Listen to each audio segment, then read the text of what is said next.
Heal the world, make it a better place for you and for me and the entire human race. There are people dying. If you care enough for the living, make a better place for you and for me. Guys, it's 7 o'clock in the morning, Friday, and you can see here yesterday I dug this hole out.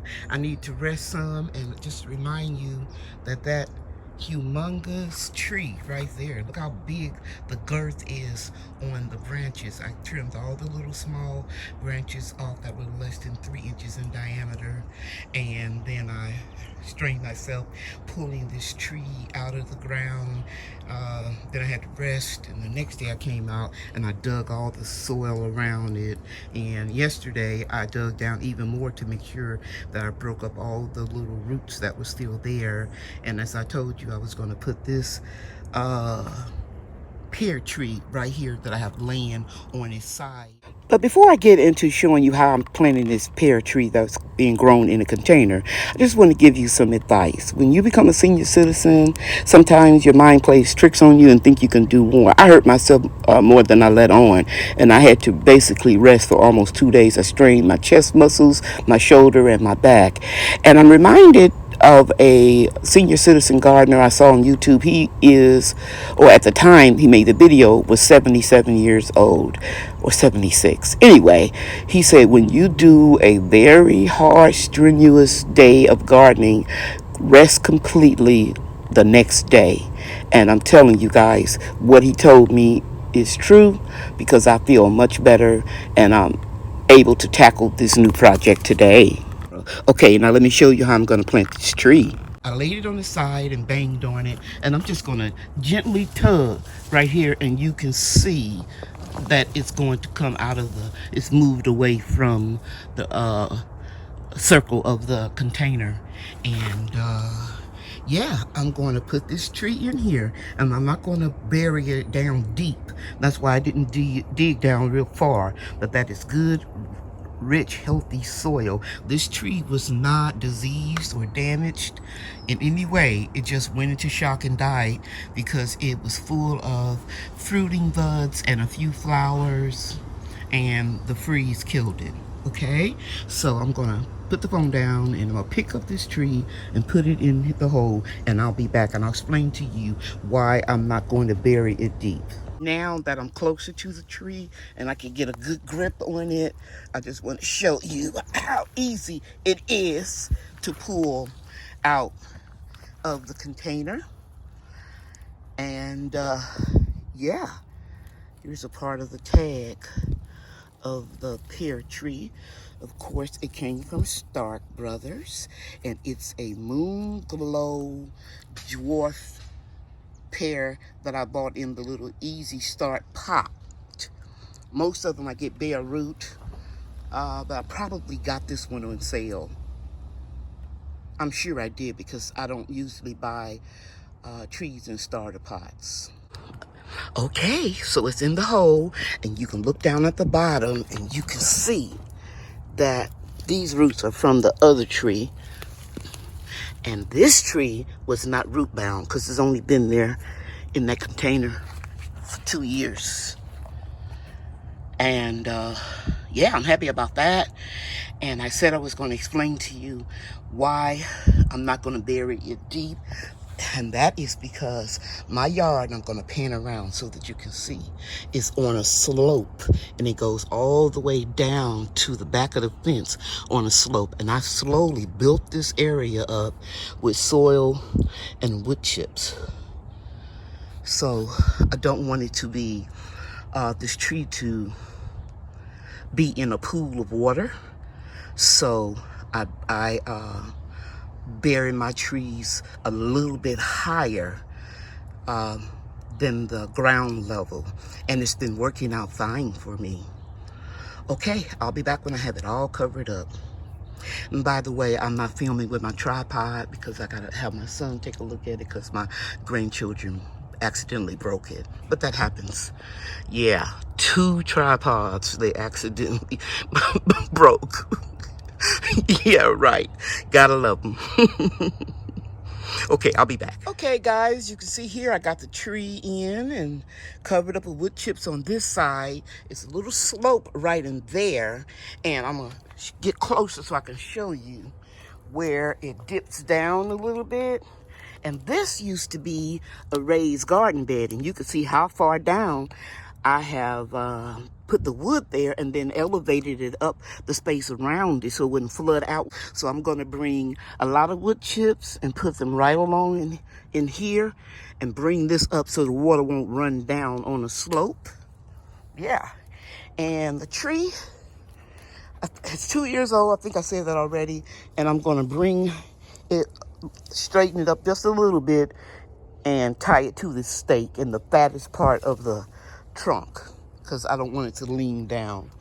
They're going to lean and do with their own thing, but we can coax them a little bit as long as you don't put that stake anywhere near the root ball. And you saw when I removed the tree from this big container that the root ball was contained. It wasn't wrapped around in a circle or anything, so the roots are nowhere near here. And when they do spread out here, they will just spread around the stake. This is my grapefruit tree, the new addition to my citrus collection. Well, it came with this small grapefruit, very tiny when I got it. And you can see it's pushing out new leaves right there and right here.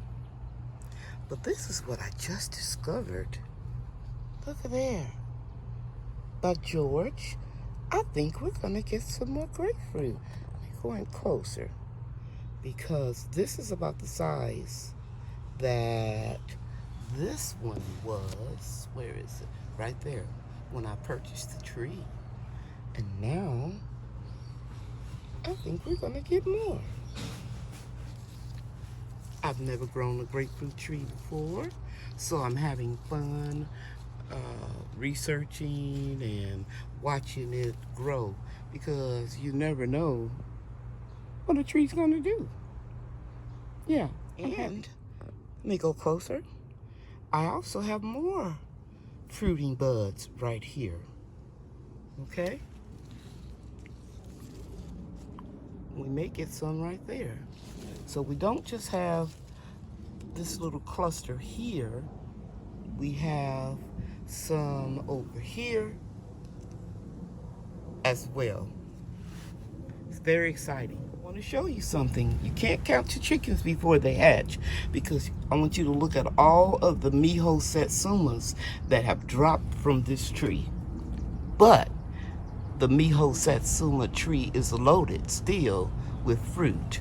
So you can't get too excited because you know some of it's going to drop, okay? But it's still a lot of fruit on this tree.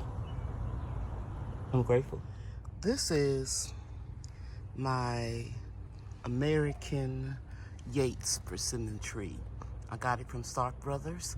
It was just a little twig when I got it 2 years ago. And this year, it's really put on a lot of leaves and it's starting to give me a little fruit. I'm not looking forward to any of this fruit. I'm not looking forward to harvesting it because I know that persimmon trees drop their fruit the first couple of years that you're growing them. But I'm learning a lot about them, and I know that I need to tidy up this tree. So I'm gonna clear up all these lower branches because even if they were to produce fruit, it's too low to the ground. And like those leaves right there are touching the ground, we've been getting a lot of rain, so I need to tidy this up. It's a lot of work. Growing and caring for fruit trees, more work than I anticipated. But it's something that I gotta do. Okay, so let's get started. Okay, so that looks much better. You can see all around the bottom. And then after the rainy season, after I clear up the mint that's extended beyond the raised garden bed, that'll be a nice clean pathway in there. I have a lot of subscribers that are new to gardening. I want you to know that mint is very invasive, even if you put it in a raised bed. This is my favorite fruit tree in my food forest. Let me step back so you can see how large it is now. It is my Moonglow Persimmon. Wow. This thing is turning out to be a beast.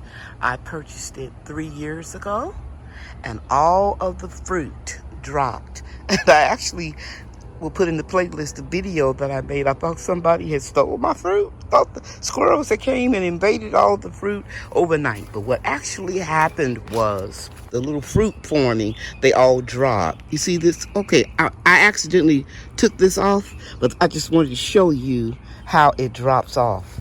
So I came out one morning and I saw all of these little persimmons, and they were all down on the ground, but I didn't see where somebody was eating them. I just freaked out and thought some animal came and ate them all. But anyway, it is loaded with fruit, guys. I'm not counting all of this fruit as far as in my mind that I'm going to be able to harvest it all, because I know some of it's going to drop.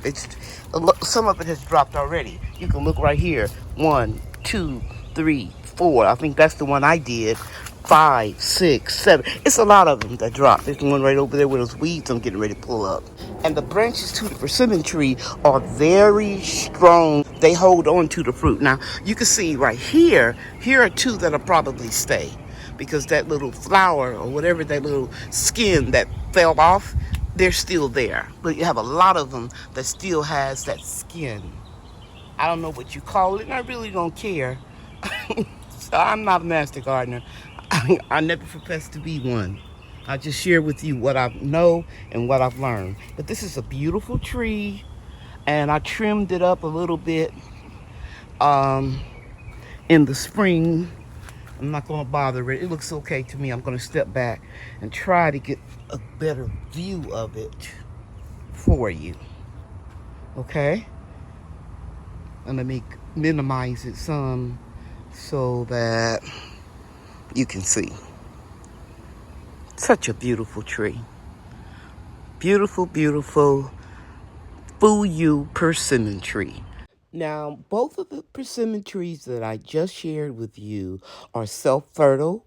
They don't need to have a pollinator, okay? But one is an American persimmon, the Yates persimmon, and it cannot be eaten until it is extremely ripe, because if you try to eat it, it's astringent and it will really pucker your mouth, like if you were to put witch hazel in your mouth, and astringent. The fuyu is a Japanese persimmon, and you can eat it at any stage. You can eat it green, you can eat it when it's hard, you can eat it when it's medium soft, or when it's real soft and juicy. That's your preference.